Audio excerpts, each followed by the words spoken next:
আরে এইভাবে তো মাটি কাটে, এইভাবে তো মাটি কাটে ভাবে কাটায় বন্ধ এই ঘর নিয়ে এনে 2 বছর পরে বন্ধ হয়ে যাবে। বন্ধ হবে ওই ঘর নিয়ে এনে পরে পড়বি। ঘর নিয়ে এনে পড়বি না কি করবি? তাছাড়া কি দিয়ে বন্ধ করবেন? কি দিয়ে বন্ধ করবেন আপনি? এই মাটি ধুয়েই তো এসে বন্ধ হবে। বাউরি কোনে আর আমি কাটাচ্ছি কোনে? বাড়ি কোনে কাটাচ্ছে কোনে জানেন তো? বাড়ি কোনে কাটাচ্ছে কোনে? তোর বাড়ি কোনে কাজে ওই যে গর্ত হলো ওই বাড়ি ভেঙে কেলারে বাড়ি ভেঙে এনে গর্ত ওই বাড়ি ঘর তোর ভেঙে এনে চলিয়া কি করতে কি আমি ওই পাশে গতবার বাঁধাইছি, এবার আবার বাঁধবো না? বাঁধতেছি গর্ত কাটে নাই জবর কথা মারে।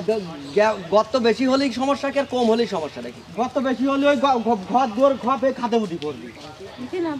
তুমি ভিতরে কথা বলে না, 7 ভাগের জিনিস 7 ভাগ, এখন সবাই মিলে যে তোমার ঘর হলে তোমার ঘর তুমি ভাই বুঝতে তুমি এখন তো বুঝবা না। তোমার ঘরে যদি এরকম কেলান হয় ঘরে করতে খাত কেটে দিত তুমি বুঝতেন যে ভাই আমার ঘরটা এদিকে তো পড়ে যাবে, তুমি তখন বুঝবা না।